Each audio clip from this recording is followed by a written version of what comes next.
So I'm gonna be honest, I'm pretty nervous about this because I'm not a very good interviewer. I always tell people kind of how to interview, and I was like, this should be like a very casual thing. Yeah. But It's okay, I can talk. yeah, so we'll see. Hopefully you can talk. Yeah. So I guess maybe just, introduce yourself, say your name, what school you go to. Okay, so I'm Gabbie. So be looking at me. Okay. It's always like, okay. it's a conversation. Oh, yeah, that's right. Yeah. I'm Gabbie, and I was in your AV class when it first started, which I believe it was the first AV class this school had, right? It was the first class that we had coming back from the pandemic. So, it had been going strong for a while, and then the pandemic happened, and everything was remote for a year. Yeah. And that's just, really hard, because as you know, with this class, we've got, It's very interactive. You have to be in the class. Yeah, it's all this, you're touching the cameras and stuff. How do you really do that at home? And I'm sure all the programs and stuff didn't really work. So it was definitely, I came back, I was hired as we were coming out of the pandemic and sort of having to rebuild audio video. So you were in the first class after that. Yeah, I was. And that was the first class that was very interactive that I've been in. And I was like, wow, we actually get to do projects and touch cameras. So I was like, I gotta do AV too. So now we're here, and this is where it's gotten me, so. These wings. So you're nervous about this? Not really. We'll see. I'll probably get more nervous as it gets more spicy. What is generally your spice tolerance? Usually I can take spice because I really like spicy food.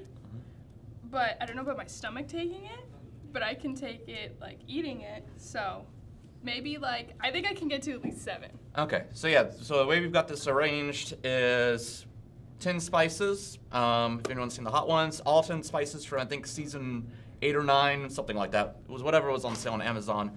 And so we're at number 1 for spice, all the way to number 10. So we're gonna see how this goes. So do you want to try the first one? The first one? Yeah. Okay. This isn't gonna be spicy. You're in the hot seat right now. I know. That's a good hot sauce. A good hot sauce. I think that is the kind of normal hot Classic. sauce, like buffalo classic. Yeah. That's good. Yeah. No complaints. I apologize if the wings are cold, but honestly that's how it is a lot of times with when you do food on movies and stuff. Is it doesn't matter if you heat it up or not. It took us 40 minutes to set up, and so then It's gonna get cold. it's gonna get cold. Yeah. So, have you encountered a problem in this class, and what's the most creative way that you've solved the problem? I wouldn't have a whole crew or anything, because when you start out, you don't have that.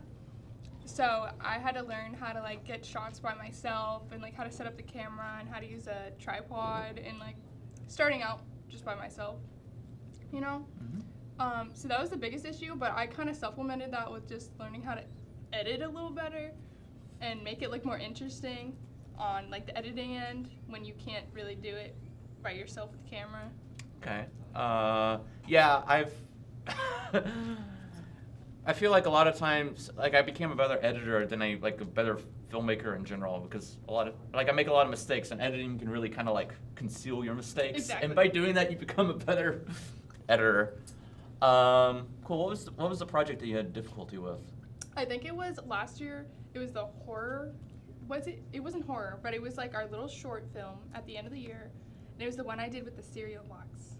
Oh, Do you remember yeah. that? Yeah. You made all the handmade props. It was our final project, and I made all the props for it. I was like, oh yeah, and then I was like, oh my god, I have to film this by myself, because what had happened is no one was able to meet up.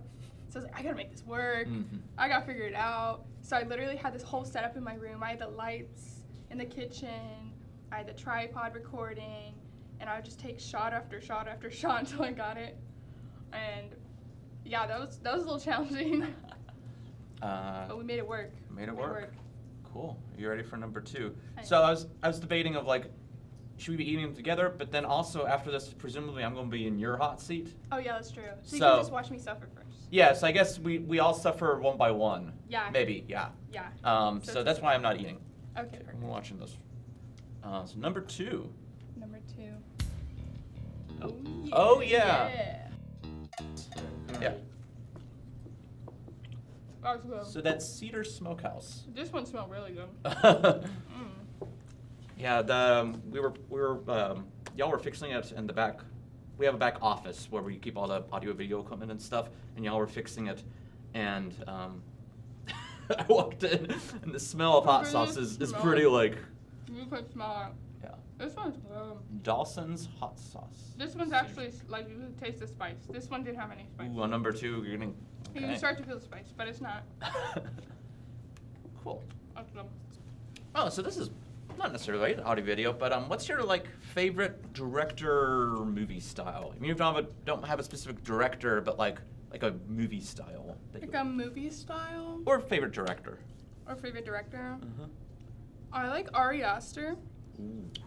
And that's because I saw the movie Midsommar. And it's a really disturbing movie. Very disturbing.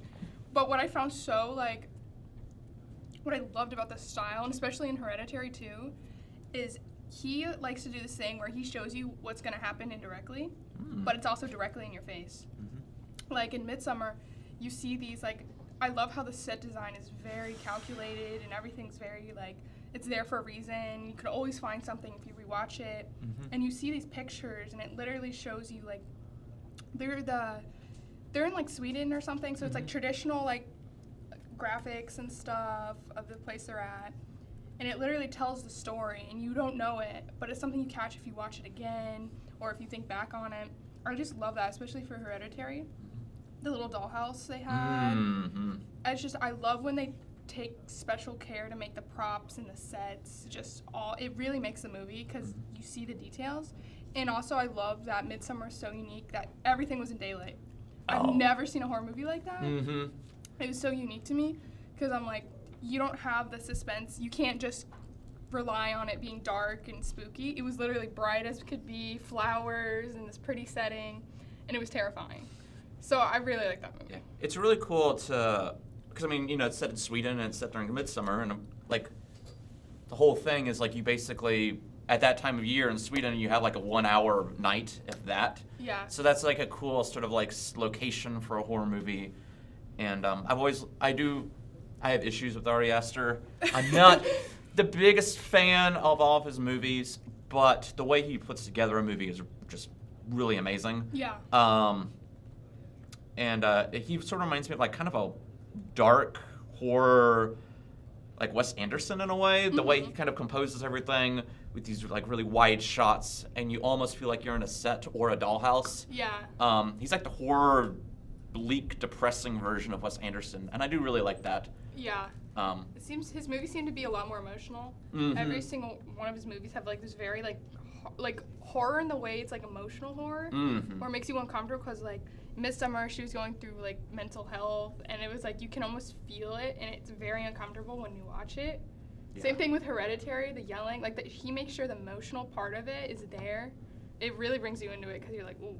Yeah, and oh my God, so I saw Hereditary because it like premiered in festivals, and everyone was like, wow, this movie is amazing. And then I saw it like several months before it came out because they were doing like they do kind of secret screenings of movies that they're trying to build hype for. Yeah. And I remember I saw it and I knew nothing about it. And then God. There's that scene at the end of the first act with a certain character who you think is going to be a main character, and something horrible happens to that main character. And oh yeah. Experiencing that for the first time in a crowded movie theater and everyone just like gasping. Yeah, that scene was jarring. That was probably one of the like most intense, best movie going experiences because you just don't. Yeah. And I feel like if I'd seen it after reviews had come out, they would have like prepared me for like there's a scene. Yeah. Watch out for this scene, and you would like be expecting it. I was not expecting it. Yeah, and that scene is. It's definitely seenable scene. Yeah. Cool.